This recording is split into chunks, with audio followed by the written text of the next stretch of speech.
안녕하세요. 저는 결혼 생활 내내 남편을 믿으며 살았는데 그런 저에게 돌아온 건 배신이었습니다. 남편은 끝까지 인간이길 포기한 모습을 보여주었죠. 저 몰래 바람을 피운 것도 모자라서 돌아가신 저희 엄마의 재산까지 노렸으니까요. 시댁만큼은 그래도 제 입장을 이해해 주실 거라 생각했는데 역시 팔은 안으로 굽는다고 똑같았습니다.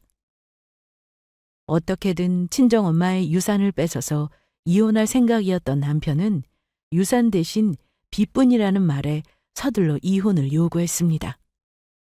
하지만 저는 원하는 대로 해주지 않았습니다. 계획대로 차근차근 진행했고 결국 남편과 상간녀 모두 망하게 만들었죠. 저와 남편은 둘 다 결혼이 좀 늦었습니다. 저는 결혼 생각이 없었고 남편은 사업을 시작하고 자리를 잡느라 제대로 된 연애를 못했다고 했죠. 지인 소개로 만난 저희 둘은 첫 만남에서 서로 호감을 느꼈고 30대 중반으로 나이도 같고 대화도 잘 통하니 잘 만나보기로 했습니다. 술을 원래 좋아하세요? 아니요. 제가 보기랑은 다르게 술은 잘 못 마셔요. 그런데 어떻게 이쪽 일을... 제가 고등학교 친구가 대학도 안 가고 사업을 시작했는데 주류 사업이었어요. 수입을 해와서 판매하는데 벌이가 괜찮다고 해서 저도 시작했죠. 남편은 주류 사업을 하는 사람이었습니다. 직장 생활할 때보다 벌이도 좋다고 했고 술은 잘 마시지 못하지만 그렇다고 싫어하는 것도 아니어서 재미있게 일한다고 했습니다. 남편이 일하는 사업장에도 가봤는데 깔끔하게 잘 해놓고 정리정돈도 잘 되어 있었습니다. 그리고 만나는 내내 참 자상한 사람이라고 느낄 만큼 저에게 잘했어요. 나이가 적지 않으니 당연히 결혼 생각을 하며 만났고요. 그리고 저희는 딱 2년 연애를 하고는 결혼을 했습니다. 매일 만나고 헤어지고 반복하다 보니 빨리 가정을 꾸리고 싶은 생각이 들더라고요. 결혼하고 나서도 남편은 연애 때처럼 저에게 참 잘했습니다. 저는 직장인이라 출퇴근 시간이 정해져 있었지만 남편은 저와는 달리 시간적 여유가 있어서 아침을 해주는 날도 많았답니다. 뭐야? 언제 일어났어? 좀 아까. 얼른 앉아. 나 아침 안 먹어도 되는데. 그런 게 어디 있어. 직장인은 아침을 든든히 먹어야 된다고. 고마워. 잘 먹을게. 음, 음, 너무 맛있다. 그래? 급하게 하느라 간을 제대로 했나 싶었는데 얼른 먹어. 매일은 아니었지만 가끔씩 이렇게 아침을 차려주었고 저보다 일찍 일이 끝나서 집에 올 때면 아침에 못한 설거지도 하고 세탁기도 돌려놓곤 했습니다. 미안한 마음에 저도 퇴근하면 같이 하려고 했고 주말에는 남편이 출근하는 날이 많아 집안 살림은 제가 도맡아 했습니다. 그러던 어느 날 시댁에 갔다가 제가 몰랐던 시아버지의 과거를 알게 되었습니다. 뭐 이미 지난 일이니까 크게 문제될 거라 생각은 하지 않았어요. 저희 둘 다 맞벌이로 바쁘다 보니 어머님이 퇴근하고 저녁이나 먹자고 하셨습니다. 그래서 일을 마치자마자 시댁으로 갔죠. 자기야 왔어? 벌써 와 있었네? 그래, 우리 친호는 진작에 왔지. 오느라 고생했다. 얼른 앉아라. 차는 안 막혔어? 조금 막히긴 했는데 괜찮았어. 자기 회 좋아해서 내가 오는 길에 회 떠왔어. 아이고, 네 마누라가 그렇게도 좋냐? 그럼요. 그리고 아버지도 회 좋아하시니까 같이 드시면 되겠다 싶어서 사왔죠. 남편은 와인 2병을 가지고 왔는데 저는 운전해야 해서 안 마셨고 어머님과 아버님이 그 2병을 전부 드셨습니다. 처음에는 분위기가 참 좋았는데 슬슬 어머님의 목소리가 커지기 시작했습니다. 주연이 넌 남편 하나는 정말 잘 만난 거야. 네, 맞아요, 어머님. 내 아들이지만 참 잘 컸어. 아니, 내가 잘 키웠지. 이 사람 취했구만. 그만 마셔. 먹고 싶어도 없어요. 당신이 다 마셔서. 주연아, 엄마 아빠 취하셨나 보다. 우리 그만 일어날까? 그래, 그러는 게 낫겠어. 가긴 어딜 가? 생각할수록 억울하네. 넌 내 아들처럼 아주 좋은 사람 만나 행복하게 사는데 난 이게 뭐냐? 엄마, 왜 그러세요? 아, 이거나 할 말이 있어서 그래. 우리 며느리한테. 진호, 너 얼른 새아기 데리고 집에 가. 알았어요. 좀 더 있으라니까. 예, 주연아. 네 시아버지가 저렇게 점잖아 보이지만 진짜 모습을 알면 너 깜짝 놀랄 거다. 나 결혼하고 얼마 안 됐을 때 네 시아버지가 바람이 났어. 그것도 여자가 한둘이 아니었다. 여러 때지. 아이, 엄마, 뭐 좋은 얘기라고 그 얘기를 또 꺼내세요. 됐다, 얼른 가. 제약이 운전 조심하고. 네, 그럼 가볼게요. 아버님과 남편이 어머님을 말리고 급하게 시댁을 나왔습니다. 그리고 저는 그 얘기가 궁금해서 집에 온 뒤 남편에게 물어봤어요. 아, 쪽팔려서 말하기 싫어. 우리는 부부잖아. 쪽팔릴 게 어디 있어. 남편은 계속해서 말하기를 주저했는데 제가 너무 궁금해서 몇 번 더 물으니 대답을 해주더라고요. 우리 아버지가 젊으셨을 때 바람기가 장난 아니셨어. 내가 태어나기 전부터 그랬다고 하니까 아마 대단하셨을 거야. 정말? 그렇게 안 보이던데? 아버님 되게 점잖으시고 어머님한테 잘하시잖아. 지금이야 나이 들어서 그렇지. 내가 아직도 기억하는데 툭하면 아빠가 다른 여자 만나고 다니는 우리 엄마는 그런 아빠 잡으러 다니고 그랬다고. 엄마가 마음고생 정말 심했어. 그래서 아까 너한테 그러신 거야. 그러니까 네가 이해해. 술 드시고 옛날 생각이 나셨던 모양이야. 그랬구나. 그런데 어머니 대단하시다. 다 용서하고 사시는 거잖아. 그런데 우리 엄마도 보통은 아니었어. 왜? 아빠가 이 여자 저 여자 만나고 다니니까 처음에는 엄마가 울면서 제발 그만하라고 했는데 아빠가 말을 안 듣잖아. 그래서 맞바람까지 피웠어. 뭐? 아빠 보라고 그러신 거긴 한데 솔직히 그때 충격이었지 뭐.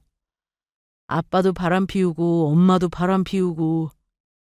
그래서 그때 내가 결심한 게 하나 있어.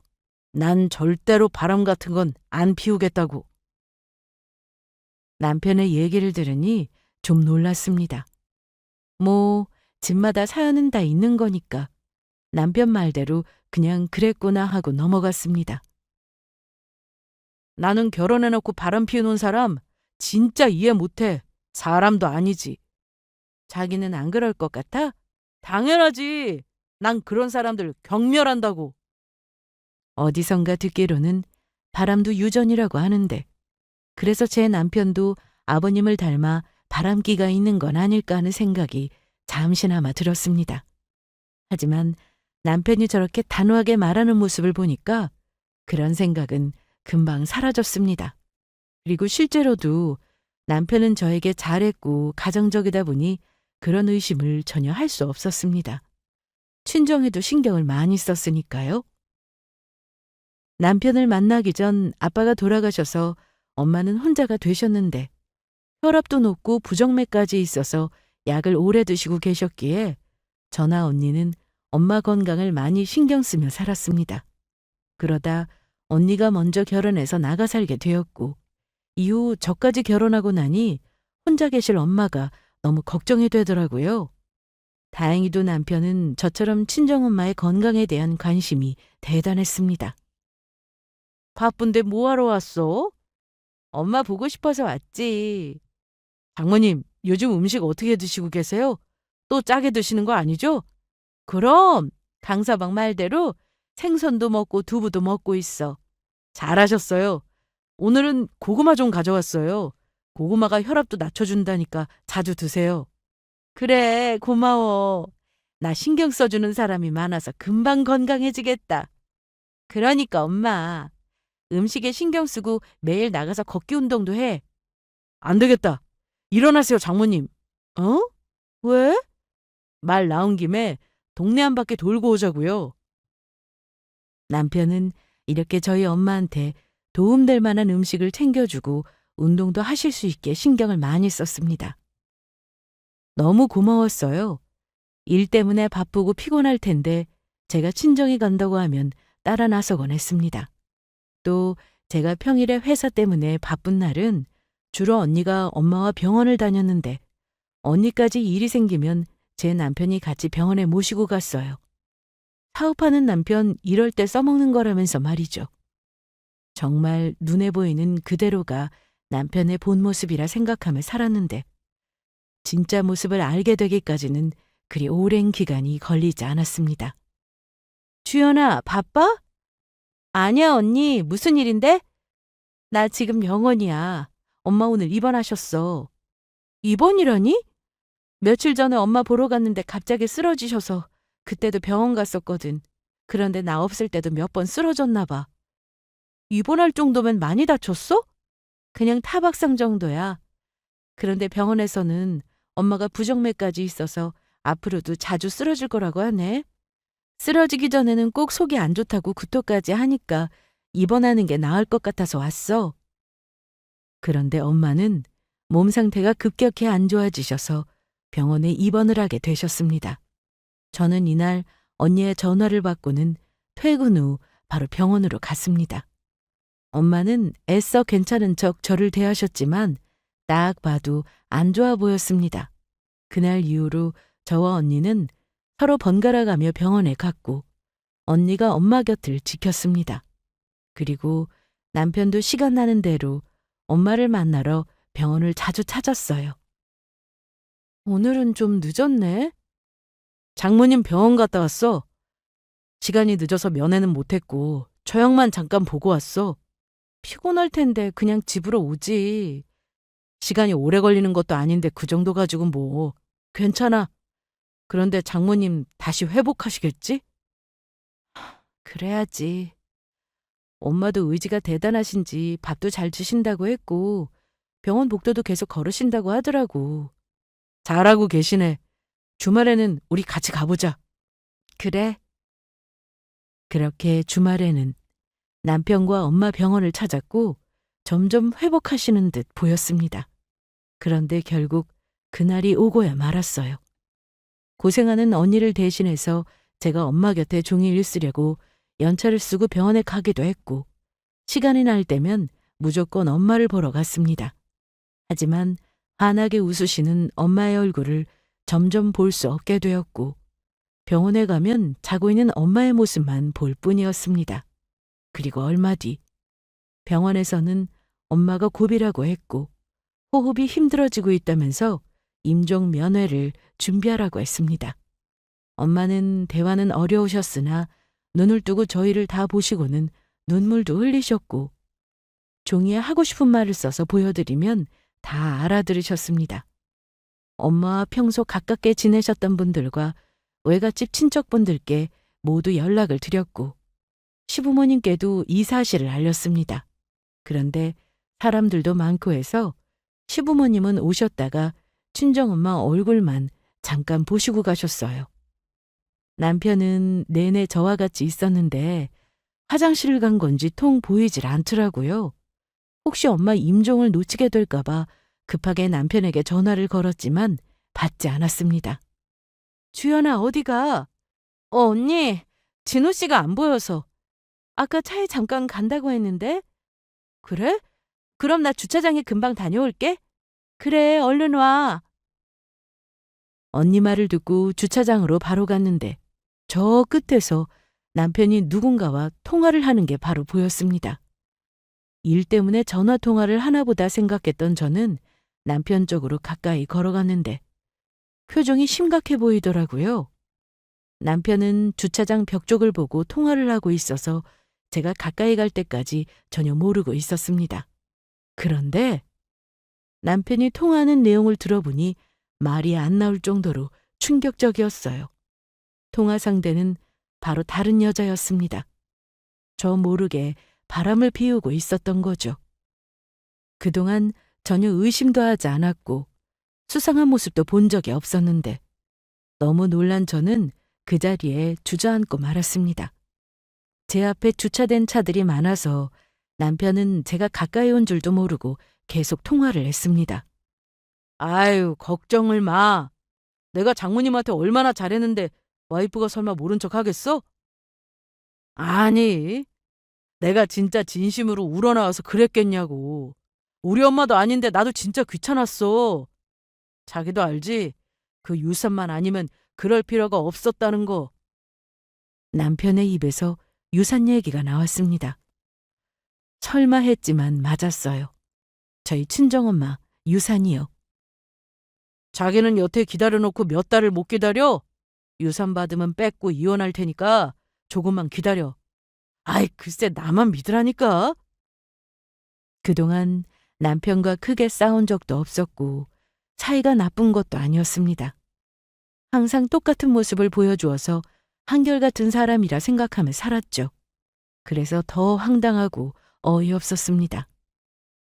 갑자기 알게 된 남편의 외도와 또 저와 이혼하고 싶어하는 속마음까지 알게 되자 저는 참을 수가 없었어요. 거기다 임종을 앞둔 친정엄마의 유산까지 언급하다니 절대로 용서할 생각이 없었습니다.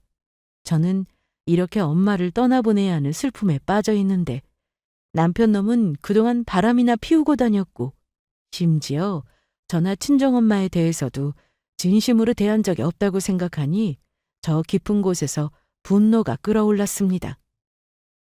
남편의 통화는 끝날 줄을 몰랐고 저는 충격을 받은 채 병실로 돌아왔습니다.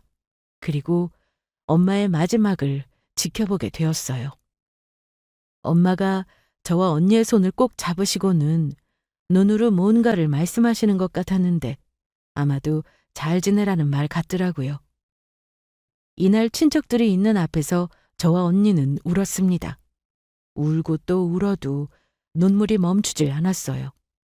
마음의 준비를 했다고 생각했는데 엄마가 다시 눈을 떴으면 좋겠고 이대로 떠나지 않았으면 좋겠다는 생각이 들어 미치는 줄 알았습니다. 제가 너무 서럽게 울어서인지 언니는 울음을 멈추고 저를 진정시켰는데 이 와중에 남편은 나타나지도 않았습니다. 사망 선고가 내려지고 한참이 지나서야 남편이 병실에 들어왔는데 저는 순간 남편을 노려봤습니다. 남편은 그저 엄마의 임종을 함께 지키지 못해 제가 화난 줄 알았는지 저를 따라다니면서 미안하다고 하더라고요. 미안해 주연아. 급한 전화가 와서 나도 어쩔 수 없었어. 급한 전화? 어, 거래처인데 지금 오라고 하는데 여기 상황 설명하느라 시간 좀 걸렸어. 이해해줘.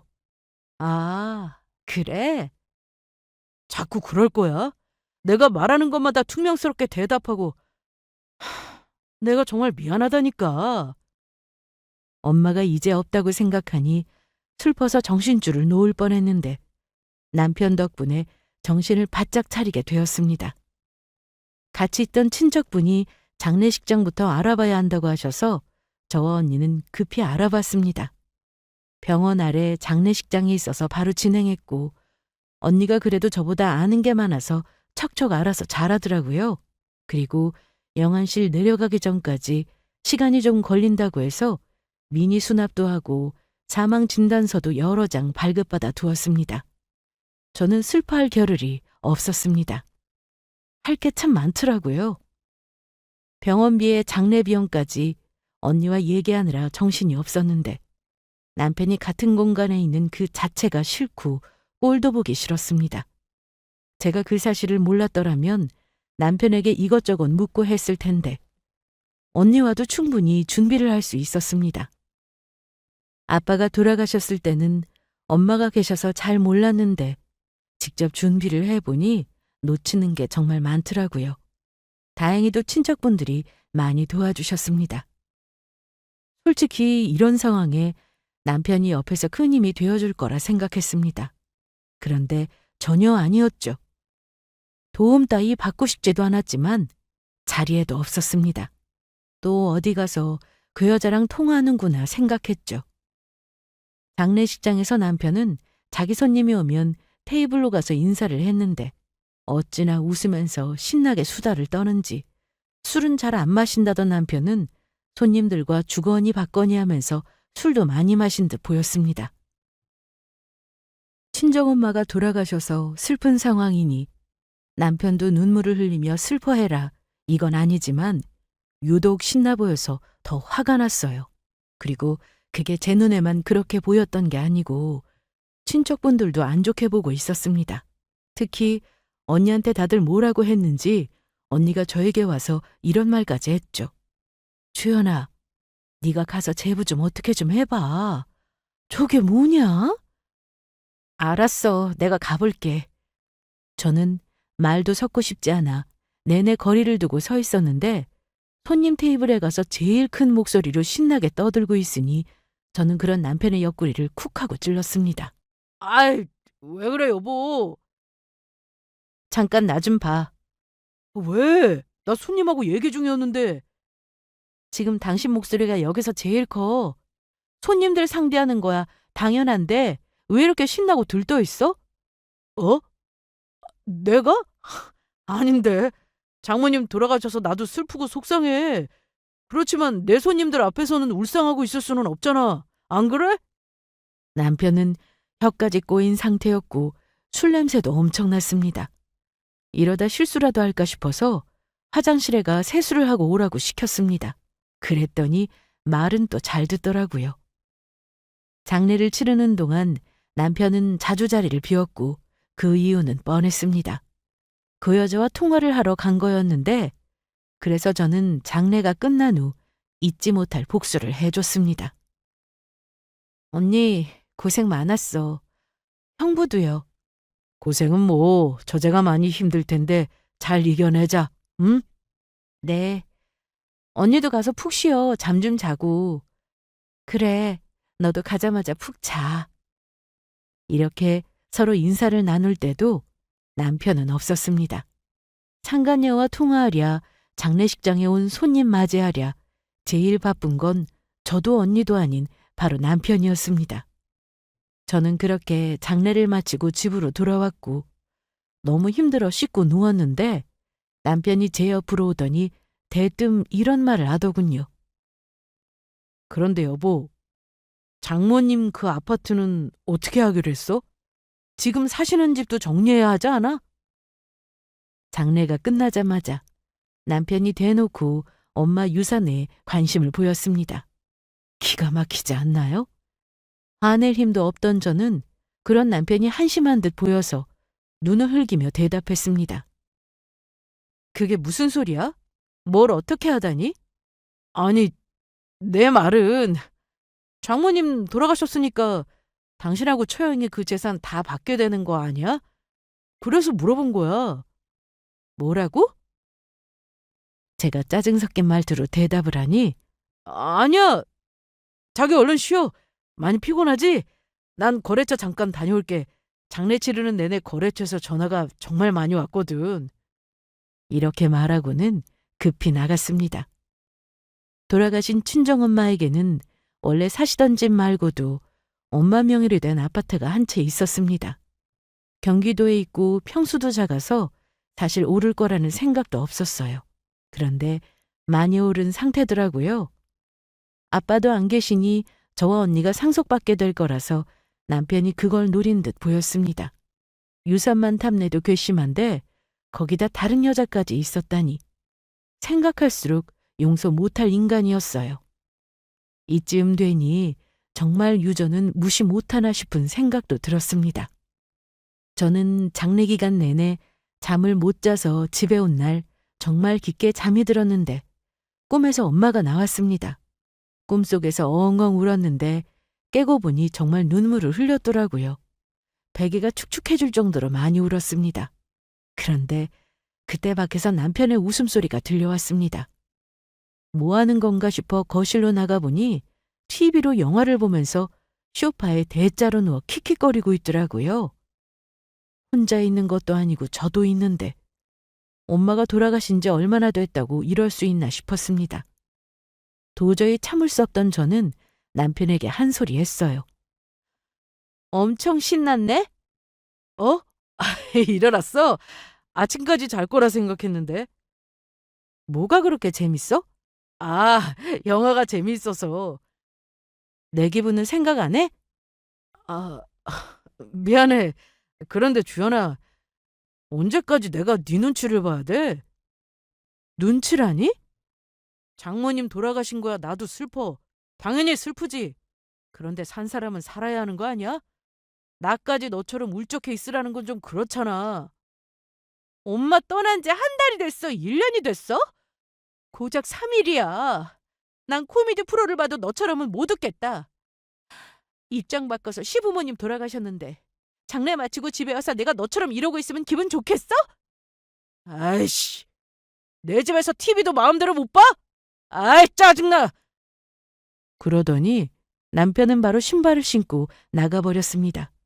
그리고 다음 날부터 본색을 드러내기 시작했습니다. 주연아, 너 유산은 언제 상속받아? 야, 우리 엄마 사망신고도 아직 안 했어. 왜? 빨리 해야지. 왜 안 하고 있어? 그거 기한이 한 달인가 그럴걸? 그 안에 해야 돼.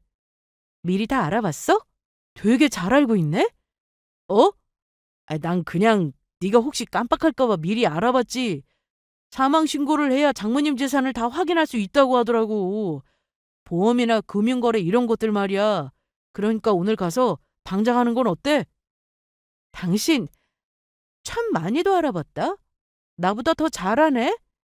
장모님이 여럿 있는 것도 아닌데 이 정도는 기본이지. 제 말이 칭찬으로 들렸는지 우쭐해하는 모습을 보였는데 어디에 언제까지 그럴 수 있나 두고 보자 생각했습니다.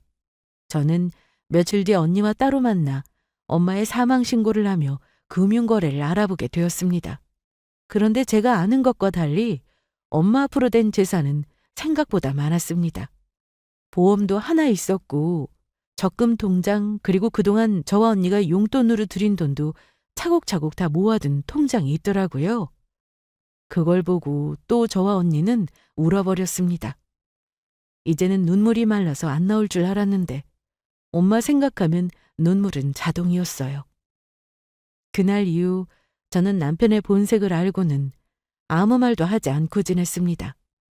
하지만 남편은 뭐가 그렇게 궁금한지 저에게 계속 재산 얘기를 물어댔는데 절대로 대답해주지 않았습니다.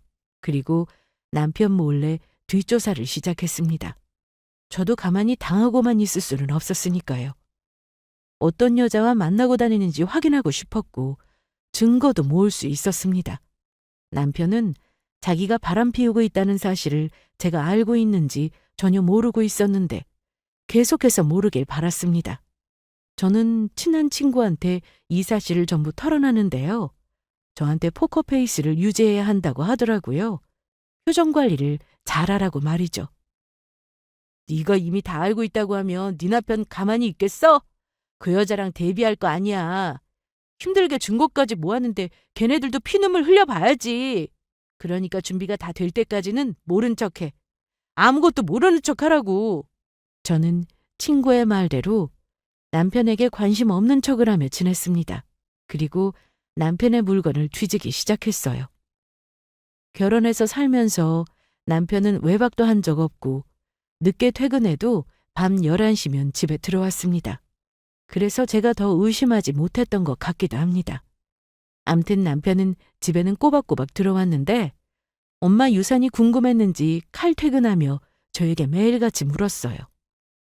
특히 엄마가 살아계실 때 차위한테 뭔가를 주겠다 이런 말씀은 없으셨냐고 물어보기도 했는데 주먹이 날아갈 뻔한 걸 간신히 참았습니다. 남편은 바람을 영원히 안 들킬 거라 생각했는지 정말 여유가 넘쳤습니다. 특히 핸드폰도 잠그지 않고 사용 중이었는데 그래서 제가 남편의 폰을 열어보는 건 아주 쉬웠습니다. 저도 그동안 회사 다니며 바쁘게 살다 보니 남편 전화가 눈앞에 있어도 볼 생각 안 하고 살았는데 막상 들여다보니 대단하더라고요. 바람을 피운 시기를 보니 상당히 오래됐고 그 여자는 시부모님께 용돈도 드렸습니다. 물론 정체를 밝히고 드린 건 아니고 남편이 드리는 걸로 했더라고요. 주고받은 문자 내역을 보고 알았습니다. 오빠, 언제까지 오빠 부모님한테 내 존재를 숨길 거야? 그동안 용돈 드린 건 내가 드린 거라고 해야지. 당연히 그럴 거야. 그래서 지금 기회 보고 있고. 그런데 오빠 와이프 진짜 바보 같다. 아무 의심도 안 해? 당연하지. 내가 칼퇴근하고 집에만 있는데 날 어떻게 의심하냐? 그게 더 이상하다. 그러니까 우리는 이대로 잘 만나기만 하면 돼. 거기다 상간녀는 남편에게 사업에 필요한 자금도 일부 대주었습니다. 큰 금액은 아니고 소액이었지만 서로 돈을 주고받은 내역이 좀 있더라고요. 핸드폰 외에 블랙박스에도 증거는 수두룩했습니다. 상간녀는 남편이 운영하는 사업장에서 가까운 곳에 식당을 운영하고 있다고 했는데 그래서 거의 매일 만날 수 있었던 것 같았습니다. 일하러 나가서 매일 얼굴을 보니까 굳이 외박을 하지 않아도 되고 늦게까지 있으면서 제 의심을 살 필요도 없었겠죠. 그동안 바보같이 속은 생각을 하면 참을 수가 없어서 당장이라도 다 뒤집어 엎어버리고 싶었지만 참고 또 참았습니다. 그리고 남편이 저에게 계속 유산 얘기를 꺼내자 저는 이렇게 얘기했습니다.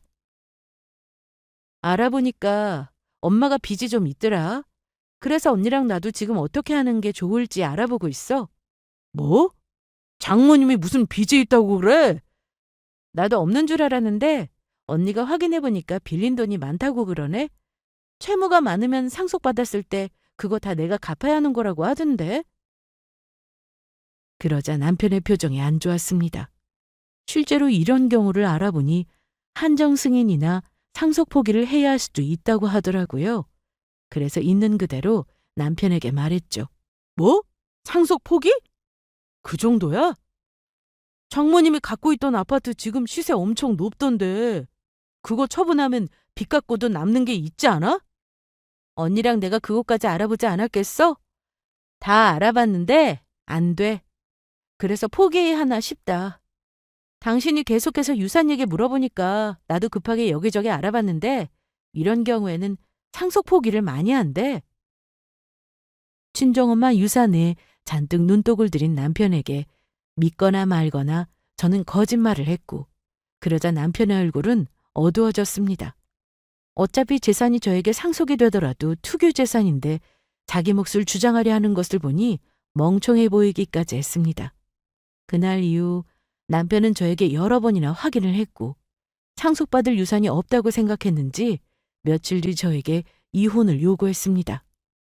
예상했던 부분이라 크게 놀랍지는 않았습니다. 하지만 저는 남편이 원하는 대로 해주기 싫었어요. 거기다 이혼을 하더라도 제가 하자고 해야지 뻔뻔하게 먼저 요구한다는 자체가 기가 막혔고요. 저는 지금이라도 모든 걸 다 밝히고 소송할 거라고 말하고 싶었지만 두 사람에게 빠져나갈 기회를 주게 될까봐 아무것도 모르는 척 했습니다. 갑자기 이혼이라니? 이유가 뭔데? 전부터 생각했었어. 너랑 사는 거 말 안 했는데 힘들었다. 내가 뭘 어쨌는데? 일 마치고 집에 오면 집에서 마누라가 반겨주고 애도 있고 그런 가정을 꿈꿨다고. 그런데 힘들게 일하고 집에 오면 뭐하냐? 껌껌하니 불은 다 꺼져 있고 애도 없으니 우리 둘이 사는 재미도 없고. 그게 이유야? 애를 늦게 갖자고 한 건 내가 아니라 당신이었잖아. 맞벌이 하면서 돈 더 모으자고 했잖아. 잊었어? 그리고 나도 나가서 돈 버는 거 힘들어. 집에 있고 싶다고. 그럼 네가 혼자 돈 벌어오든가. 그건 또 하기 싫지? 그랬더니 남편은 아무 말도 못했습니다. 그냥 저와 이혼하고 싶어서 아무거나 트집을 잡는 걸로 보였어요. 그래서 저는 이혼 생각이 없다고 했습니다. 사실 이 말도 해주고 싶었어요. 유책 배우자는 이혼 요구를 할 수 없다고 말이죠. 하지만 때가 아니었습니다. 남편은 제가 모든 걸 다 알고 있다는 사실을 몰라야 했어요. 한 번에 당하게 해줄 생각이었으니까요. 제 말에 남편은 옷장을 열고는 캐리어에 옷을 챙기기 시작했습니다. 뭐 하는 거야? 보면 몰라? 나 집 나갈 거야. 저는 말리지 않았어요. 오히려 좋았죠. 얼굴도 보기 싫었는데 알아서 나가준다고 하니 얼마나 좋습니까? 그리고 그 여자네 가는구나 생각했습니다. 그런데 알고 보니 시댁으로 들어갔다더라고요. 그날 저녁 어머님께 전화가 와서 알았습니다. 너네 싸웠냐? 우리 진호가 짐 싸들고 연락도 없이 왔어. 아, 거기로 갔어요? 그럼 우리 아들이 여기 말고 갈 곳이 또 있어? 넌 아무리 싸웠어도 남편을 내쫓니? 이건 아니지. 시모는 화가 난 목소리로 저에게 다그쳤지만 꾹 참았습니다. 모든 사실을 알게 될 날이 얼마 남지 않았으니까요. 그로부터 얼마 뒤 저는 증거도 다 모았고 변호사 사무실에서도 소송을 시작해보자고 하길래 이제 됐다 생각했어요. 그리고 바로 시댁으로 갔죠. 저는 시부모님이 모르시는 줄 알고 남편 외도 사실에 대해 얘기하려고 했습니다. 왔니? 우리 진호는 일 있다고 나갔다. 드릴 말씀이 있어서 왔어요. 그래, 나도 할 말이 있었는데 내가 먼저 하마.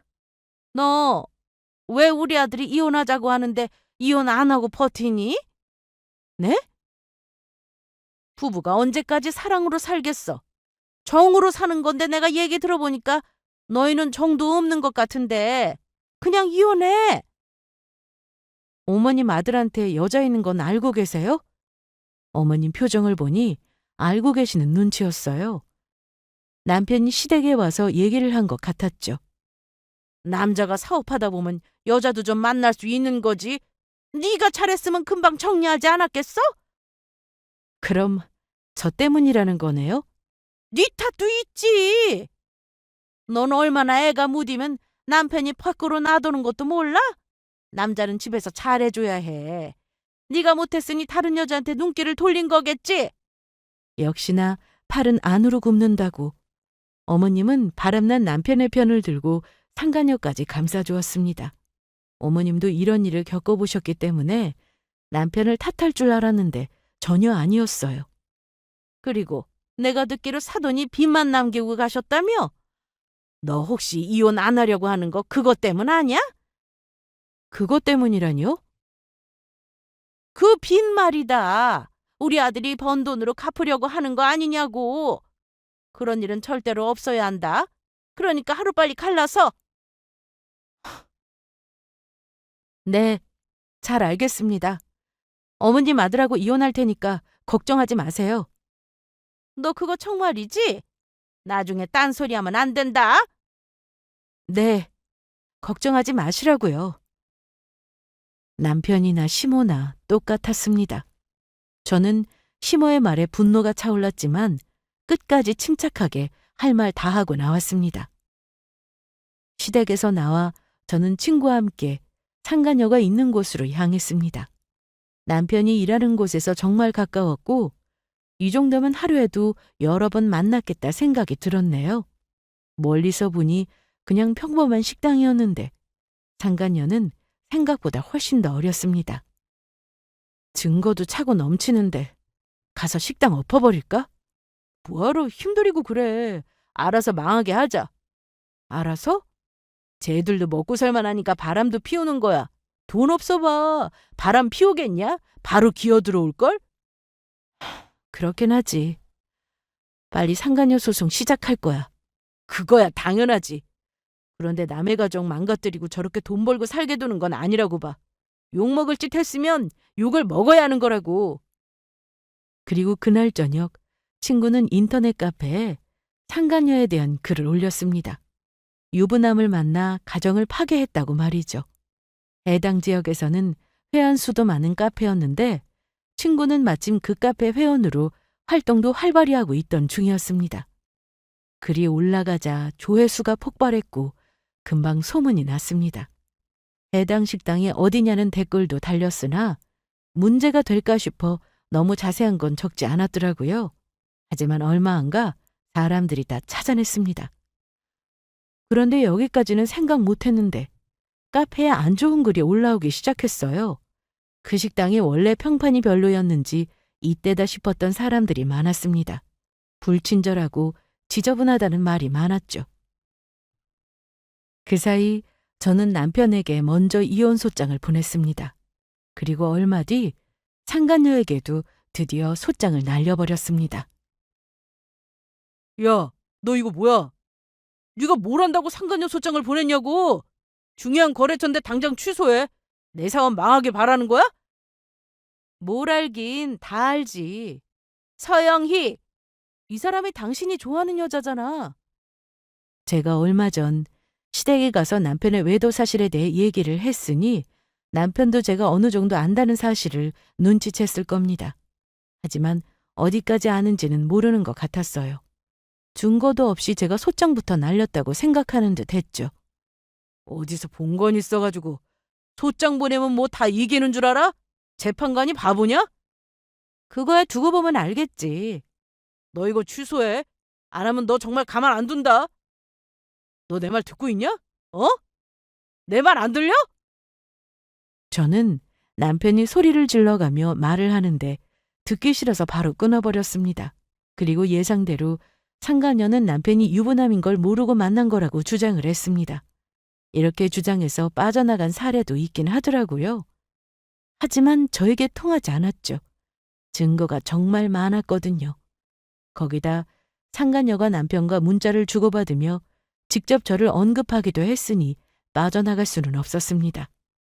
거짓말을 하면 죄가 더 커질 텐데 무슨 생각으로 저렇게 나올까 싶었죠. 저는 그러던가 말던가 계획대로 진행했습니다. 제가 흔들리지 않고 할 일을 하면서 잘 지내는 것 같으니 애가 타고 난리 난 건 제가 아닌 남편과 상간녀였습니다.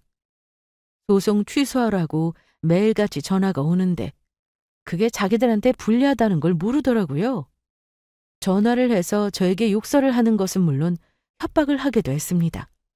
남편뿐만 아니라 상간녀도 저에게 전화를 해서 폭언을 하기는 마찬가지였네요. 소송이 진행되면서 상간녀의 식당은 결국 망했습니다. 주연아, 아까 보낸 사진 봤어? 그런데 설마 이거 네가 했어? 아니, 누가 그런 건지는 모르겠는데 그 여자 그동안 어떻게 살았는지 사람들이 벼르고 있었나 봐. 친구가 보내온 건 상간녀의 식당 사진이었어요. 그런데 입구에 라카로 낙서까지 해놨더라고요. 그냥 낙서가 아니라 욕도 써 있었습니다. 불륜녀가 하는 식당이라고 적힌 문구도 있었고요.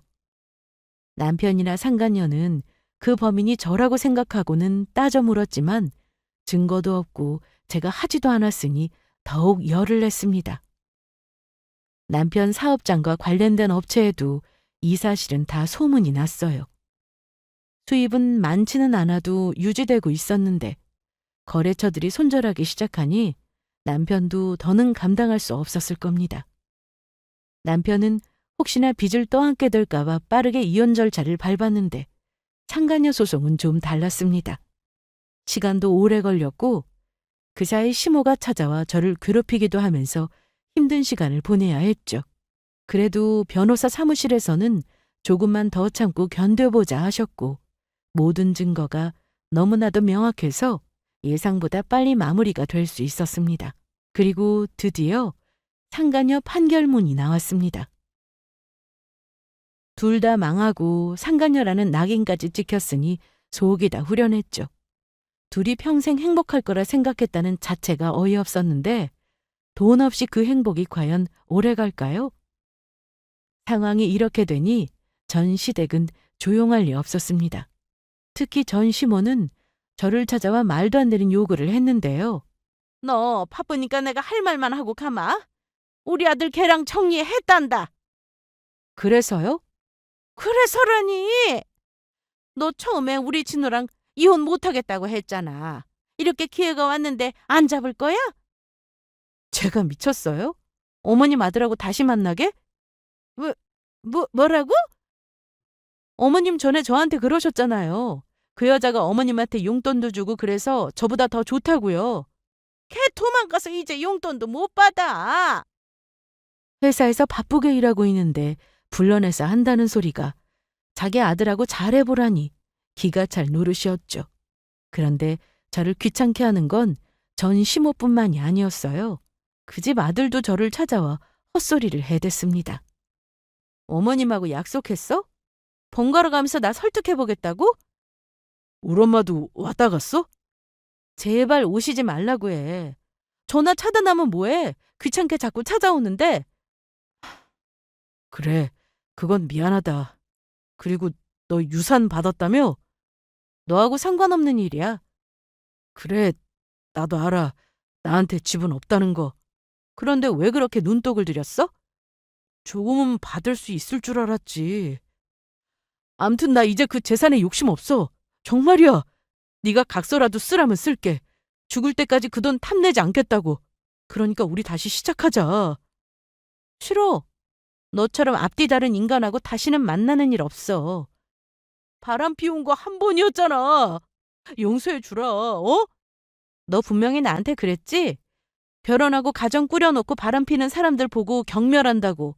심지어 아버님이 바람 피우신 거 가지고 욕했던 사람이 바로 너야. 그래놓고 나 모르게 바람 피우고 다녔으면서 너란 인간을 어떻게 믿고 사니? 진짜 미안해. 반성 많이 했어.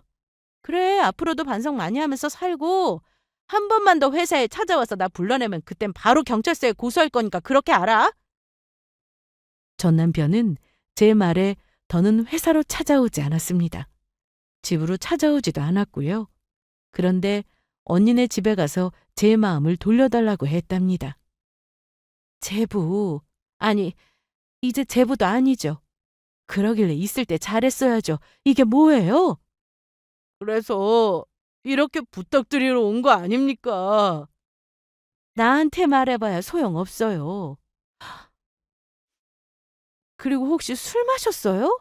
아우, 술 냄새. 그만 돌아가요. 못 가요. 주연이한테 다시 잘해보라고 한마디 해달라는 게 그렇게 어려워요? 진짜. 좋게 말할 때 돌아가라고요. 하지만 전 남편은 취기가 점점 올라오면서 큰 소리를 치기 시작했다는데 결국 형부의 손에 끌려 나와 한 대 맞기까지 했다고 했습니다. 이봐, 우리 아내가 그만 가라고 했으면 조용히 갈 것이지 이게 무슨 소라냐? 우리 애들도 보고 있는데. 형님, 같은 남자끼리 저 이해 못 해주세요? 솔직히 형님도 다른 여자한테 한눈 판 적 있으시잖아요. 눈 돌아간 적 한 번도 없어요? 뭐야? 내가 너랑 똑같은 줄 알아? 제발 정신 차리고 사람답게 살아. 우와, 형님까지 이러게요? 못 가요. 안 가요. 대자로 뻗어서는 꿈쩍도 안 하자 형부는 전 남편을 억지로 끌고 나왔고 계속되는 술주정에 참다 못한 형부는 주먹으로 한 대 때리기까지 했습니다. 코피를 흘린 전 남편은 피를 보자 정신이 들었는지 고소하네 어쩌네 했다고 하는데요. 피네? 아이씨, 어떻게 날 때려요? 네? 형님! 맞을 짓을 했으면 맞아야지. 우리 처제 그만 괴롭히고 네 갈 길 가. 왜 다들 나한테만 그래요? 나만 잘못했어요? 네? 이 자식이 정신을 아직 못 차렸네. 아니, 폭력을 쓰지 말라고요. 결국 언니가 경찰에 신고까지 하면서 경찰서까지 가게 되었다고 했습니다. 언니 미안해. 형부한테도요. 뭐가 미안해. 우리 남편이 전부터 벼르고 있었다고. 남자가 오죽 못났으면 뒤에서 여자나 만나고 다니고 돈이나 탐내냐고.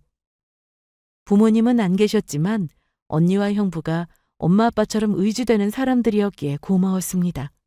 아직도 저는 그때 상처가 남아 있습니다. 물론 그때처럼 마음 아프고 눈물 날 정도는 아니지만 아무렇지 않을 때까지는 시간이 더 필요할 것 같아요. 바람을 피우는 그 자체를 병으로 보는 사람들이 많던데 저는 그런 건 모르겠고 살아온 환경을 무시할 수 없다는 건 정말 정확하다 느꼈습니다. 전 시부의 모습을 보고 자라면서 전 남편은 자신도 모르게 보고 배운 게 아닐까 하는 생각이 들었죠. 지금도 어디서 찌질하게 살고 있을지는 모르겠지만 저는 제 인생이 더 소중하기 때문에 뭐하고 사는지는 전혀 관심 없습니다. 저는 이전처럼 여전히 회사 잘 다니고 있고 언니 그리고 형부와 함께 종종 만나서 맛있는 밥도 먹으며 평범한 일상을 보내고 있답니다. 살아보니 매 순간 특별하고 무슨 일이 있는 것보다는 평범하게 사는 게 더 어려운 것 같아요. 그래서 지금 저의 인생을 감사하게 생각하며 앞으로도 잘 살아보려고 합니다.